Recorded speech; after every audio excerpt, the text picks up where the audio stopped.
Okay, ये session नंपाई का हमारा लास्ट होगा और इस सेशन के अंदर हम मैथ्स और ज्योमेट्रिकल फंक्शन में यानी जो मैथ्स ज्योमेट्री में इस्तेमाल होने वाले फेमस फंक्शंस को देखेंगे कि हम नंपाई को यूज़ करते हुए उसे कैसे यूज़ कर सकते हैं। और प्रीवियसली जितनी वीडियो हैं और जितने सेशंस हैं उसमें जो भी कोड हम इस्तेमाल कर रहे हैं वो यूट्यूब चैनल पे मौजूद है और इसके अलावा जो भी उसके कोड हैं वो मेरे ब्लॉग fahadhussain.cs.blogspot.com पे मिल जाएंगे, फ्रीली आप वहाँ से डाउनलोड कर पाएंगे।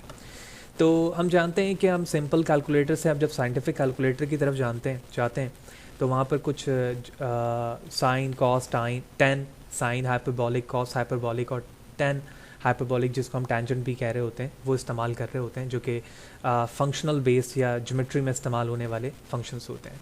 इसके ज़रिए से हम ट्रिग्नोमेट्रिक फंक्शंस को परफॉर्म कर रहे होते हैं और इन फंक्शंस को बड़े मीनिंगफुल तरीके से एंगल्स के रिस्पेक्ट से किया जाता है, यानी साइन थीटा की वैल्यू कॉस थीटा की वैल्यू एक्सेट्रा।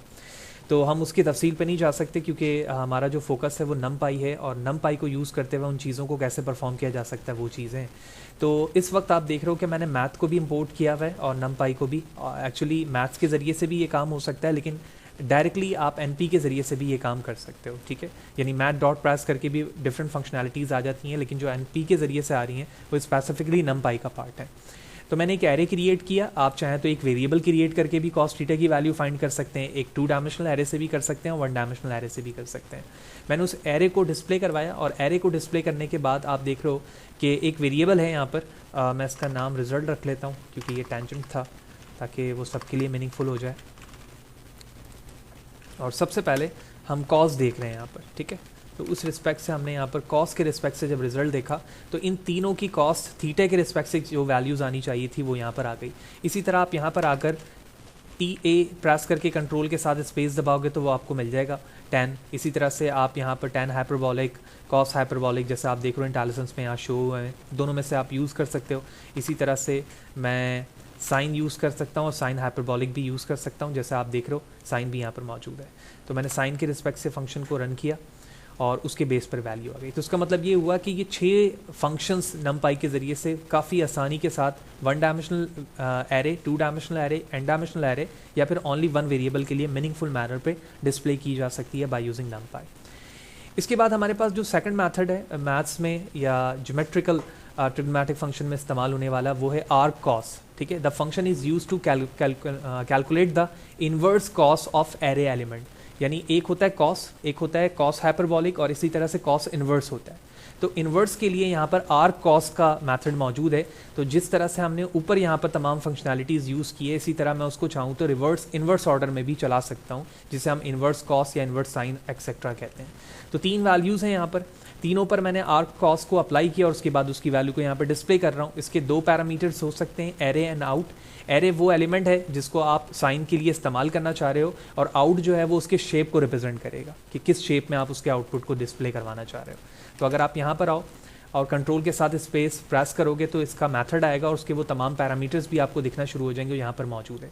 जब आप कुछ नहीं लिखते हो तो आउट के अंदर नन आ रहा होता है और नीचे की तरफ आओगे तो आउट के हवाले से फर्दर बताया जाएगा कि आउट पैरामीटर क्या कर रहा है, ठीक है। जैसे कॉट आल्सो यूज़ में देख रहे हो आप, आर्क 10 भी यूज़ कर सकता हूँ मैं, आर्क साइन भी यूज़ कर सकता हूँ। जैसे जिस तरह से ऊपर साइन 10 और कॉस मौजूद था तो उसका इन्वर्स भी हो सकता है, तो इन्वर्स में मेथड भी यहाँ पर मौजूद है। यानी मैं आर्क कॉस की तरह आर्क साइन भी कर सकता हूँ एज लाइक दिस, ठीक है। तो आप देख रहे हो दोनों चीज़ें आ रही हैं। इसी तरह से आप इन्वर्स हाइपरबॉलिक भी कर सकते हो, जैसे आप नीचे देख रहे हो आर्क साइन H लिखा आ रहा है।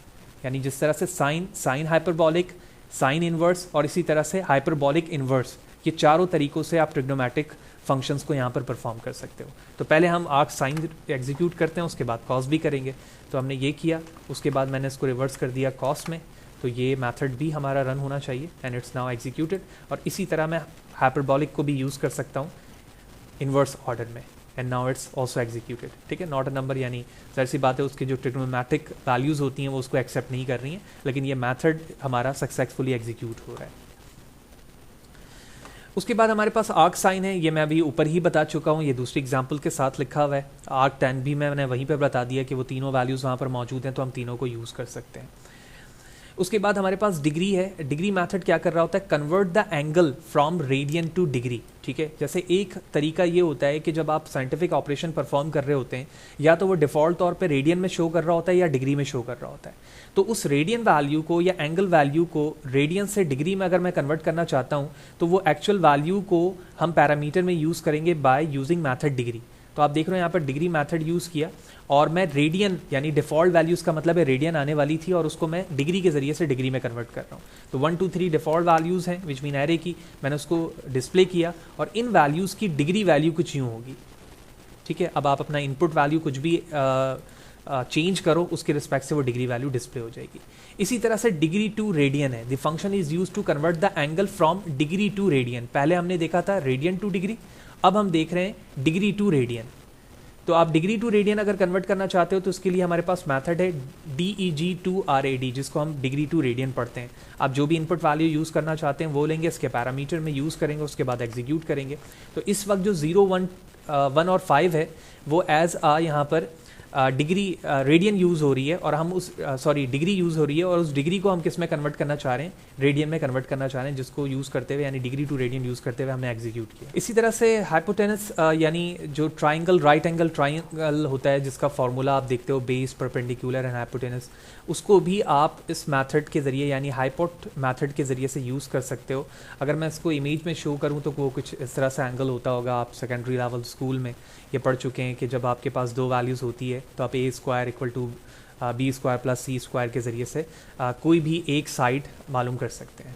तो इसके लिए हमारे पास मेथड हमारे पास मौजूद है, हाइपोलॉट या हाइपोट जिसको आप कह रहे होते हैं। उसमें बेस एंड परपेंडिकुलर की वैल्यू आपको चाहिए होती है, जिसके ज़रिए से आप H की वैल्यू फाइंड कर सकते हैं। अब वो बेस एंड परपेंडिकुलर एक इनपुट पे हो या कलेक्शन बेस पर हो, वो आपके इनपुट पे बेस करता है कि जितने इनपुट की वैल्यूज़ होंगी उसी रिस्पेक्ट से आपका आउटपुट जनरेट होकर आएगा। तो आप एक वैल्यू करके भी इसको प्रॉपर्ली देख सकते हैं, यानी 10 3, तो जो रिजल्ट पहला आ रहा है वो 10 और 3 के रिस्पेक्ट से H की वैल्यू होगी, एंड 2 10 5 23 56 एंड सो ऑन।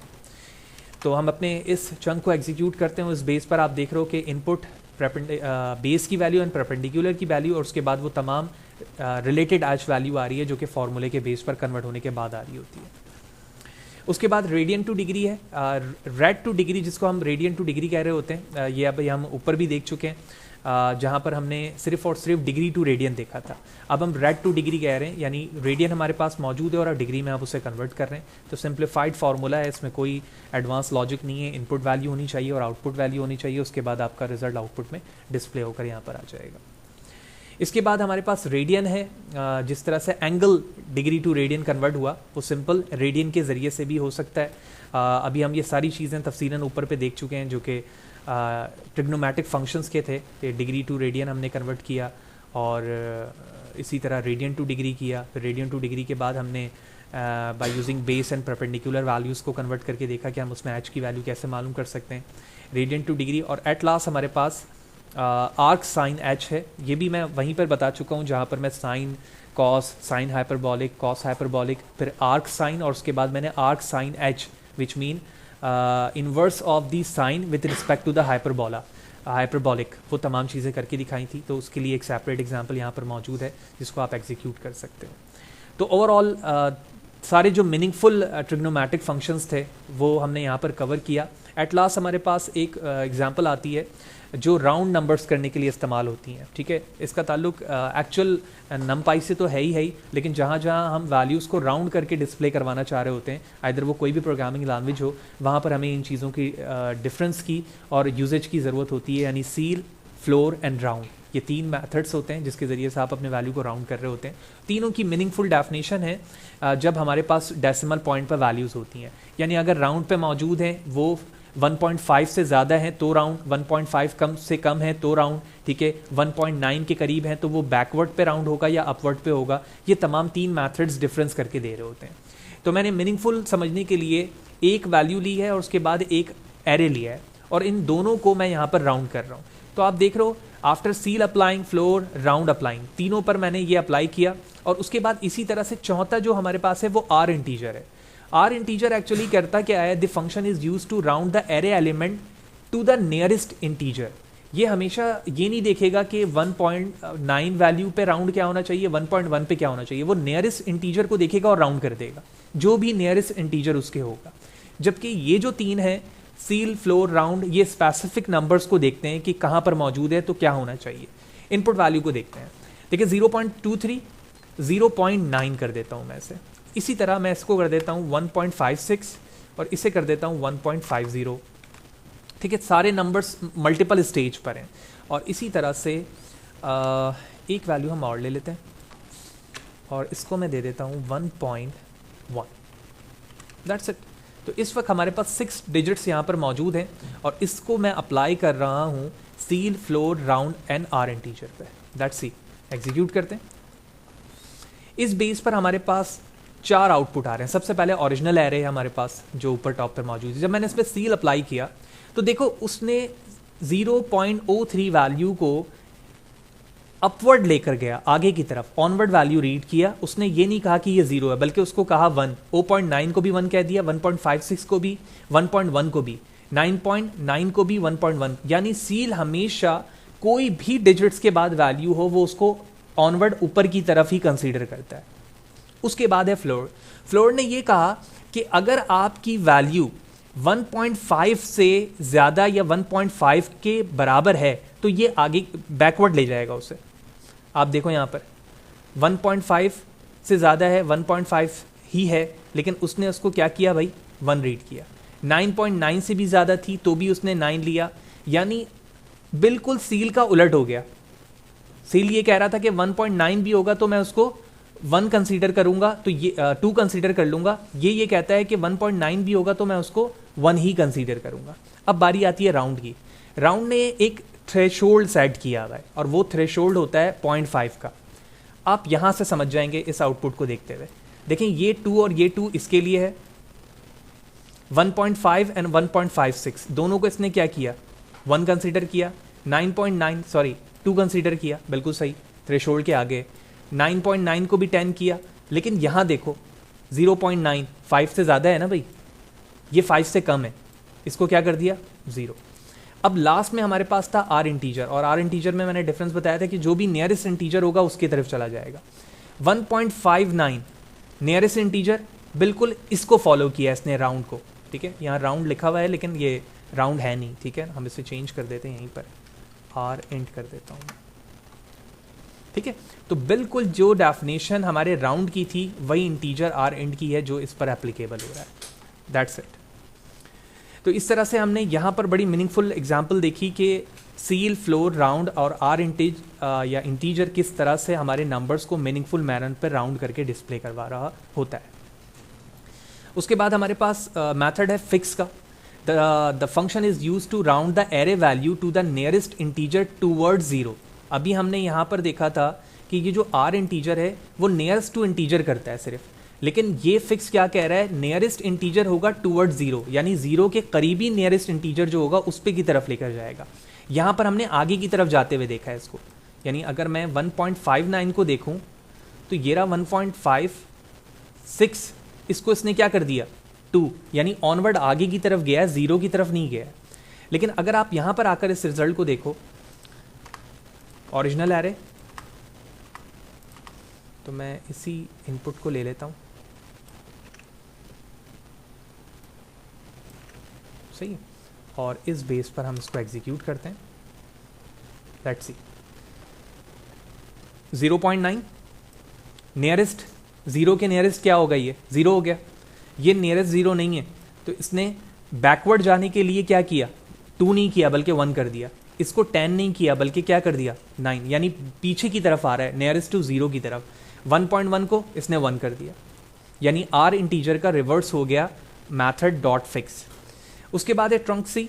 ये क्या कर रहा होता है, the function return the truncated value of the input array element, the truncated value t of input x is nearest integer which is closer to the 0 then x। यानी closest to 0 तो जाएगा लेकिन x के को देखते हुए या x को फॉलो करते हुए। कैसे, सिंपल इनपुट, इसको भी चेंज करते हैं, वही सारों में मैं एक जैसी एग्जांपल कर रहा हूँ ताकि समझ में आना हमारे लिए आसान हो।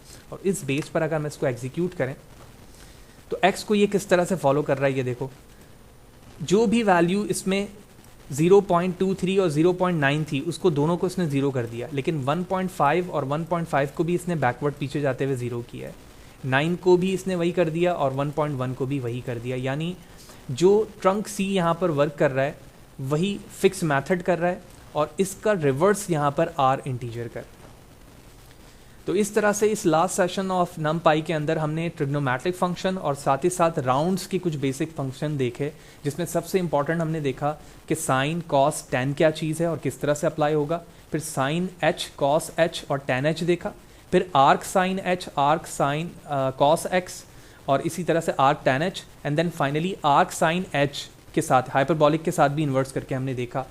फिर उसके बाद हमने बिल्ट इन मैथड्स में यहाँ से नमपाई के देखे कि हम वैल्यू को राउंड किस तरह से कर सकते हैं, कितने तरीके हैं, उनमें डिफरेंसेस क्या हैं, और ये नीड पे डिपेंड करता है कि किन लॉजिकली वे पर हमें सील की ज़रूरत होगी, फ्लोर की, राउंड की, आर इंटीजर की, फिक्स की या ट्रंकेट की, वहाँ पर अकॉर्डिंग टू द रिक्वायरमेंट हम इसे यूज़ करेंगे। अब हम नेक्स्ट कोर्स की तरफ चलेंगे, पांडास, और पांडास को देखेंगे कि पांडास की क्या इंपॉर्टेंस है और किस तरह से हम पांडास को नमपाई के साथ इस्तेमाल कर सकते हैं। प्रोफेशनली जो पांडास की यूजेज हैं वो टाइम सीरीज़ एनालिसिस के लिए हैं, लेकिन हम बिल्कुल स्क्रैच से स्टार्ट करेंगे। तो सी यू देयर।